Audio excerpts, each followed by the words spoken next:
Bismillahirrahmanirrahim. Assalamualaikum warahmatullahi wabarakatuh. Alhamdulillah walhamdulillah thumma alhamdulillah. Alhamdulillahil qail fi kitabihil karim wa huwa asdaqul qailin.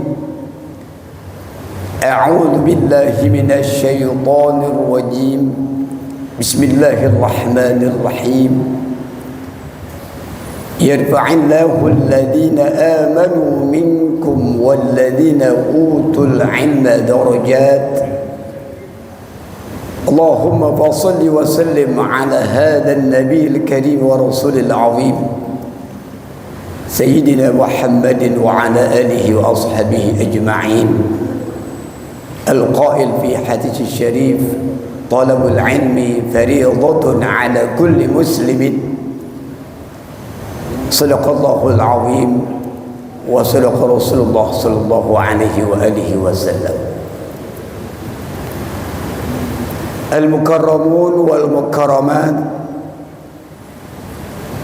segenap kaum muslimin muslimat, hadirin hadirat jamaah Majlis Taman Surga, Masjid Jami' Qaryah Thayyibah, calon-calon ahli surga, amin ya rabbal alamin. Ma'asyiral muslimin, betapa kita bersyukur kepada Allah hamdan dawam atas segala limpahan rahmat, taufik serta hidayah dan inayahnya. Alhamdulillah wa syukrillah, pada pagi yang sangat sejuk ini kita masih diberikan Allah kekuatan, kesehatan, panjang umur, sehat lahir batin, sehingga kita bisa hadir di majlis yang mulia ini di Masjid Jami' Qaryah Thayyibah dalam rangka thalabul ilmi. Setelah kita melaksanakan salat subuh berjamaah, salawat teriring salam semoga tercurahkan kepada junjungan kita Nabi besar Muhammad sallallahu alaihi wasallam. Dan insyaallah kita sebagai umat baginda Rasul yang kelak mendapatkan syafaat di hari yaumul qiyamah, amin ya mujibas sa'ilin. Ma'asyiral muslimin wa zumratal mu'minin rahimani wa rahimakumullah. Ada dalam sebuah hadis yang diriwayatkan oleh Imam Muslim, di mana Rasulullah bersabda, inna lillahi tis'atan wa tis'ina ithman. Inna lillahi tis'atan wa tis'ina isman. Sesungguhnya Allah mempunyai 99 nama. Man ahsaha dakhala jannah. Siapa orang yang mampu menghitungnya, bukan sekedar menghitung, bukan sekedar menghafal, tapi juga mampu menerapkan nilai-nilai daripada asma Allah di dalam kehidupannya, dakhala jannah, Allah dan Rasul janjikan pasti masuk surga. Wa fi riwayatin lillahi tis'atun wa tis'una isman. Dalam sebuah riwayat lain, lillahi tis'atun wa tis'una isman man hafadhaha dakhala jannah. Allah punya 99 nama, siapa orang yang mampu menghafal, mengamalkannya, mengimplementasikan nilai-nilai Asma'ul Husna dalam kehidupan, dakhala jannah, niscaya masuk surga. Ma'asyiral muslimin, apa itu Asma'ul Husna? Asma' jamak daripada ismun. Ismun, ismani, asma yang artinya nama-nama. Al-Husna artinya baik, artinya indah. Jadi Asmaul Husna artinya nama-nama yang baik dan indah. Asmaul Husna nama-nama Allah yang baik, yang indah, yang menunjukkan akan keagungan Allah, yang menunjukkan akan kebesaran Allah, yang menunjukkan akan kemuliaan Allah. Asmaul Husna, walillahil asmaul husna fad'uhu biha, kata Allah dalam Al-Quran. Allah mempunyai 99 yang disebut Asmaul Husna, fad'uhu biha, maka hendaklah kalian berdoa dengannya. Ma'asyiral muslimin, maka dua di antara ismun min asma'illah, yaitu al-muqaddim wal muakhir. Al-muqaddim wal muakhir, apa arti al-muqaddim wal muakhir? Al-muqaddim wal muakhir, saudaraku sekalian, artinya Allah maha mendahulukan. Al-muakhir artinya Allah maha mengakhirkan. Maka dari dua nama ini, apa kira-kira akhlak yang tampak yang bisa kita implementasikan dalam kehidupan kita? Mari sama-sama kita bahas. Al-muqaddim, Allah maha mendahulukan, artinya Allah mendahulukan kedudukan hamba-hamba yang dikehendakinya karena kesolehannya, karena ketakwaannya, karena banyak taqarrubnya kepada Allah Subhanahu wa ta'ala. Allah maha mendahulukan kedudukan, kebaikan, bahkan masuk surga pun Allah dahulukan hamba-hamba yang saleh, yang takwa, yang banyak taqarrubnya kepada Allah Subhanahu wa ta'ala. Wal muakhir, adapun al muakhir artinya Allah maha mengakhirkan, artinya mengakhirkan kedudukan orang-orang yang dikehendakinya karena kurang soleh, karena kurang iman, karena kurang takwa, karena kurang taqarrubnya kepada Allah. Itu makna daripada al-muakhir. Maka dalam hal ini al-muqaddim wal muakhir, ada sebuah kesimpulan. Allah Subhanahu wa ta'ala sangat-sangat menyukai daripada hamba Allah yang unggul. Siapa hamba Allah yang unggul? Siapa manusia yang unggul? Apakah manusia yang unggul adalah manusia yang syarafuhum mata'uhum, yang mulia itu karena sebab mata'uhum? Mata'uhum artinya adalah memiliki aksesoris keduniaan. Apakah manusia unggul yang punya kedudukan jabatan yang tinggi? Apakah manusia unggul manusia yang mempunyai harta yang melimpah, yang banyak? Apakah manusia unggul itu manusia yang pakaiannya bagus? Apakah manusia unggul yang dikatakan adalah manusia yang shiba'uhum butunuhum, yang orientasi kehidupannya adalah mengenyangkan perutnya? Bukan, ternyata.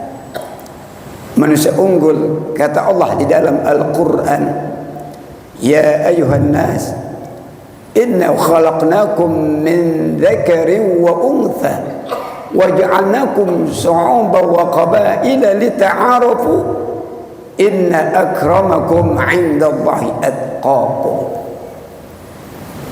Kita garis bawahi kata-kata inna akramakum 'indallahi atqakum. Sesungguhnya akramakum, yang paling mulia di antara kamu, indallah, di sisi Allah, atqakum, orang yang paling baik, yang paling takwa, yang paling bagus imannya. Itu adalah orang yang paling unggul di hadapan Allah. Ma'asyiral muslimin wa zumratal mu'minin rahimani wa rahimakumullah. Oleh karena itulah, karena orang yang paling takwa, orang yang paling mulia, Allah berikan fasilitasnya, janji-janjinya. Perhatikan di dalam surah At-Talaq, Allah janjikan bagi orang-orang yang bertakwa, yang pertama, bismillahirrahmanirrahim, wa man yattaqillaha yaj'al lahu makhraja wa yarzuquhu min haitsu la yahtasib. Itu fasilitas yang pertama untuk manusia yang unggul, orang yang paling takwa, paling bagus imannya, paling banyak takarubnya kepada Allah. Siapa orang yang bertakwa kepada Allah, yaj'al lahu makhraja, pasti Allah akan berikan jalan keluar dari segala permasalahan kehidupannya. Janji Allah pasti. Orang yang bertakwa, orang yang paling kuat dalam rangka menjalankan, yang paling kuat, paling rajin dalam rangka menjalankan perintah Allah dan Rasulnya, menjauhkan larangan Allah dan Rasulnya, maka Allah janjikan akan Allah kasih jalan keluar dari segala permasalahan hidupnya, problematika kehidupan. Dan bukan hanya itu saja, wa yarzuquhu min haitsu la yahtasib, dan pasti Allah limpahkan rezeki dari cara-cara yang tidak disangka-sangka. Ini manusia unggul, Bapak sekalian, Ibu sekalian yang dirahmati Allah. Yang pertama itu. Yang kedua, wa may yattaqillaha yaj'alhu min amri yusra. Siapa orang yang bertakwa kepada Allah, Allah jadikan segala urusannya menjadi mudah. Semua orang punya urusan, kita punya urusan, tapi jangan khawatir. Bagi orang yang bertakwa, insya Allah segala urusannya dipermudah oleh Allah. Dan yang ketiga, kata Allah, wa may yattaqillaha yukaffir anhu sayyi'atihi wa yu'zim lahu ajra. Fasilitas untuk manusia unggul yang ketiga, siapa orang yang bertakwa kepada Allah, niscaya Allah akan hapuskan segala dosa-dosanya, dan Allah janjikan pahala yang besar. Siapa di antara kita yang tidak inginkan fasilitas ini? Tentu kita menginginkan menjadi hamba Allah yang unggul, hamba Allah yang istiqamah di dalam rangka menjalankan perintah Allah, menjauhi larangan Allah. Hadirin dan rahmati Allah Subhanahu wa ta'ala, kalau begitu, apa kira-kira dari al-muqaddim wal muakhir ini akhlak yang tampak yang kita bisa pelajari dari hal ini apa? Minimal ada 3, dan insya Allah kita bisa amalkan, kita bisa implementasikan dari yang 3 ini. Apa yang pertama? Yang pertama adalah kita harus meyakini bahwasanya Bapak sekalian, kehidupan alam dunia ini hanya bersifat sementara. Itu yang pertama. Innamal hayatud dunya mata'ul ghurur.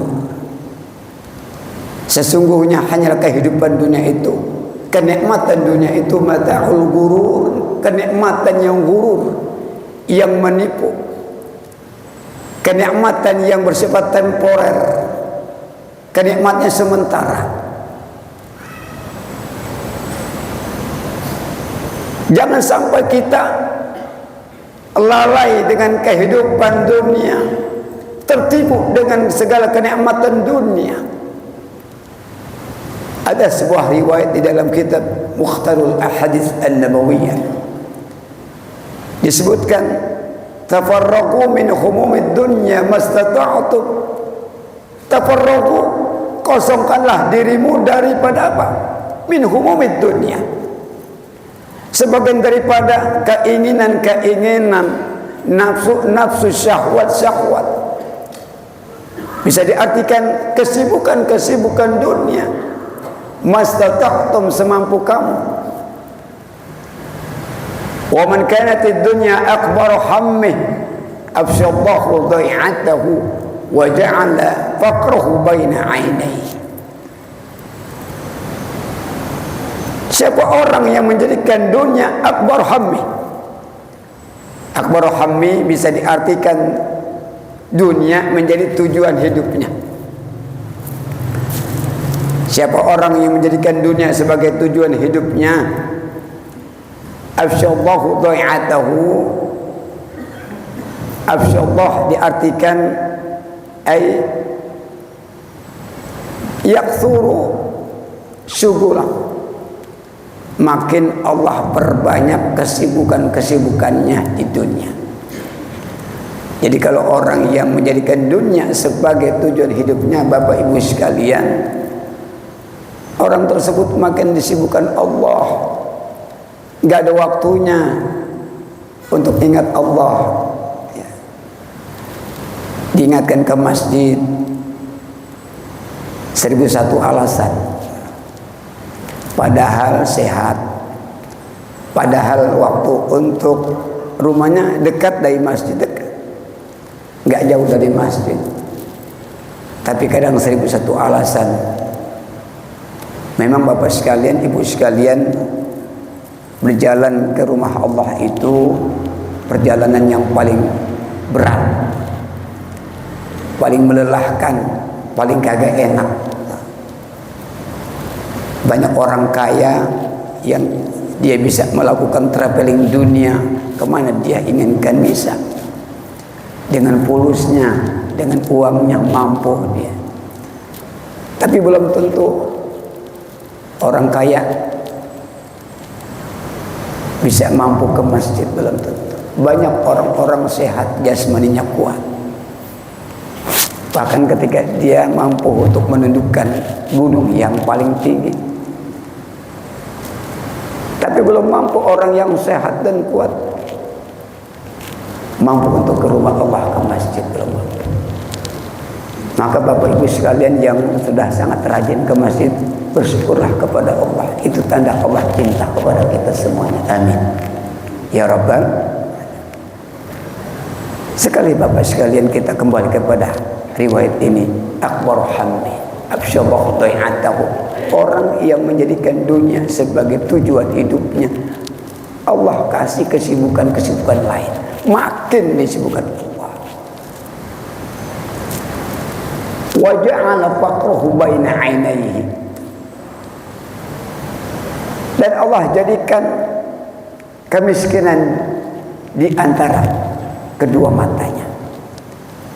Maksudnya apa? Maksudnya orang yang menjadikan dunia tujuan hidupnya tidak akan merasa puas. Enggak merasa puas. Kalau diibaratkan Bapak sekalian, dunia ini, pernah Al-Fakir katakan, dia kejar-kejar dunia, itulah pertandingan yang paling capek, paling melelahkan, ngejar-ngejar dunia. Mengapa? Karena nggak ada finishingnya, kecuali adalah kematian. Finishingnya kematian. Finishingnya saat dia digotong, jasadnya berada di keranda mayat yang gotong teman-temannya. Saat itulah dikatakan finish dalam rangka mengejar dunia. Ma'asyiral muslim rahimani wa rahimakumullah. Innamal hayatud dunya mata'ul ghurur. Sesungguhnya kehidupan dunia hanyalah satu kenikmatan yang sementara, yang temporer, kenikmatan yang al-ghurur, menipu. Kalau kata orang hikmah, ada seseorang menanam padi, maka rumput tidak akan ikut. Ada orang menanam rumput, orang yang menanam padi, rumput pasti tumbuh. Tapi kalau orang menanam rumput, tidak akan, padi akan tumbuh. Nah, gambaran orang yang menjadikan dunia sebagai tujuan hidupnya seperti orang yang menanam rumput, maka padi tidak akan tumbuh. Jadi artinya apa? Kenikmatan yang dia peroleh hanya sebatas dunia saja, rugi. Padahal dunia, kata Allah dalam Al-Quran, la'bun wa lahwun, kehidupan yang sifatnya permainan dan sedap gurau. Dan kehidupan akhir adalah wal hayawan, kehidupan yang sesungguhnya. Maka diingatkan oleh baginda Rasulullah sallallahu alaihi wasallam, di akhir zaman ada 4 generasi terburuk yang Nabi katakan, ulaika syarrul khalqi la khalaqalahum 'indallah. Ini generasi terburuk, generasi yang tidak ada sama sekali kebaikan dalam diri mereka. La yanzuru ilaihim wa la yuzakihim. Allah tidak memandang mereka, Allah tidak mensucikan mereka, Allah tidak ampuni mereka.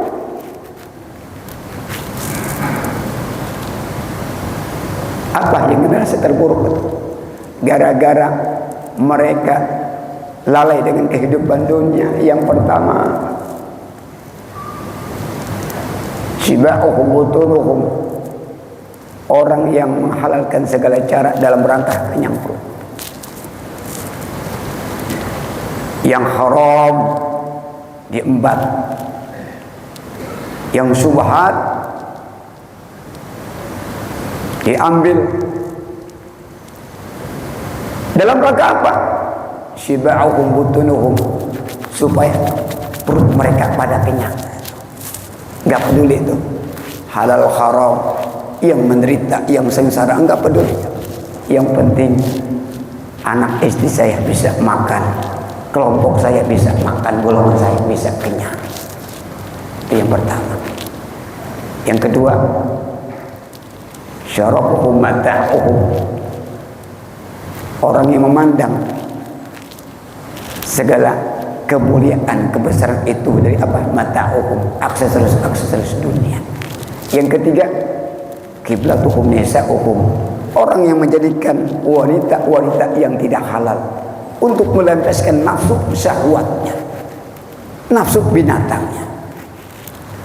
Dan yang keempat, wadinuhum darahimuhum wadaniruhum, orang menjadikan imannya bisa diganti dengan dinar, yang tadinya hamba Allah bisa menjadi hamba dunia, bahkan abdu syaitan.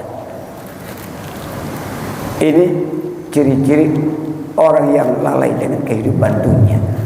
Jadi siapa orang yang menjadikan dunia sebagai tujuan hidupnya, afsyallahu dhai'atahu, makin Allah sibukkan. Maka dalam hal ini sekalian, dengan kita mempelajari al-muqaddimul akhir, jangan sampai kita salah tujuan. Nah, kemudian yang kedua Bapak sekalian, dari al-muqaddimul akhir yang kita bisa ambil akhlak yang tampak adalah kita harus ingat bahwasanya kehidupan, bahwasanya kematian itu adalah sesuatu yang pas.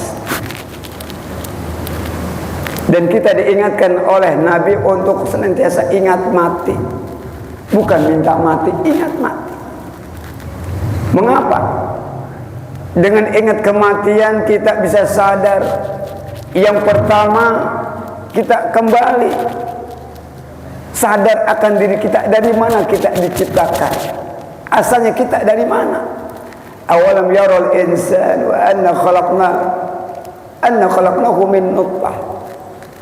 Ai manusia, hendaklah berpikir, manusia introspeksi dari mana asalnya diciptakan. Ternyata min nutfatin, dari air nutfah, air yang hina, min ma'in mahin. Tapi kenapa Bapak sekalian ketika manusia tahu diciptakan dari min ma'in mahin, banyak manusia yang sombong di hadapan Allah. Jadi yang pertama, yang kedua Pak, ingat akan kematian. Ada sebuah riwayat Bapak sekalian disebutkan al-jaru qabla dar, pilihlah tetangga sebelum bangun rumah. Kalau kita misalnya mau beli rumah, mau bangun rumah, kita lihat tuh tetangga-tetangga kita. Kemudian yang kedua, ar-rahil qabla tariq, kalau kita ingin berpergian cari teman yang baik. Dan yang ketiga, azad qabla rahil, perbanyaklah bekal sebelum berpergian. Maka ada kalam hikmah, man arafa bu'da safari fasta'idda, siapa orang yang ingin melakukan perjalanan yang jauh, hendaklah fasta'idda, mempersiapkan. Kalau dalam hal ini Bapak sekalian, sebuah kematian itu perjalanan yang sangat jauh, pulang. Maka biasanya orang pulang itu biasanya Pak senang, gembira orang yang pulang. Mengapa orang yang pulang itu gembira? Tanyakan kepada orang yang pulang kampung setiap tahunnya, gembira. Karena apa? Bekalnya udah banyak, uangnya cukup, kendaraannya bagus, sudah diservis. Kemudian hadiah-hadiah untuk keluarga dan juga tetangga, hadiah tolong sudah disiapkan. Tergambar bagaimana kehidupan desa dengan alam yang indah dan udara yang sejuk. Senang. Mengapa? Karena bekalnya udah cukup. Sudah cukup bekalnya. Maka azzada qabla rahil, persiapan bekal sebelum rahil, sebelum berpergian. Maka kematian menjadikan sebuah pulang yang sangat indah, yang sangat dirindukan. Karena apa? Karena sudah cukup bekalnya.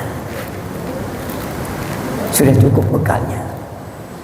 Jangan sampai kita tidak punya bekal. Man dakhalal qabra bila zadin, siapa orang yang masuk kuburan tanpa bekal, maka annama raqibal bahra bila safinatin, maka seolah-olah ia mengarungi samudra yang luas tanpa kapal.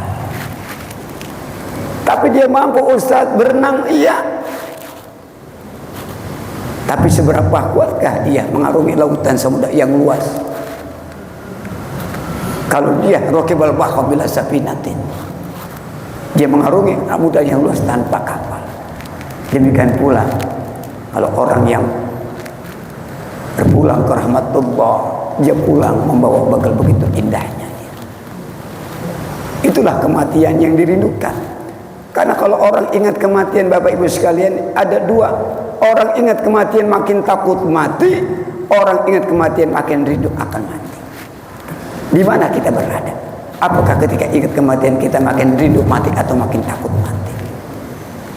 Tapi orang-orang yang beriman, yang banyak takwanya kepada Allah,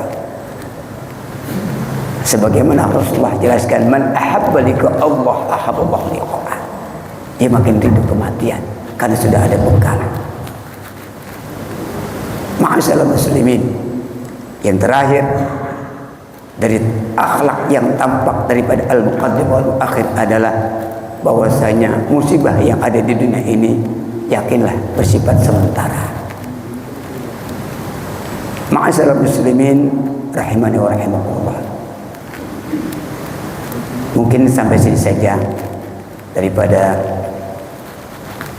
tausiah tentang al-muqaddim wal akhir. Mudah-mudahan insyaallah harapan kita Asmaul Husna kita bisa hafalkan, kita bisa belajar, kita pahami akan nilai-nilai yang sangat agung di dalamnya. Dan insyaallah sebagaimana Rasulullah sabdakan, innalillahi tis'atan wa tis'ana isman man ahsaha dakhala jannah.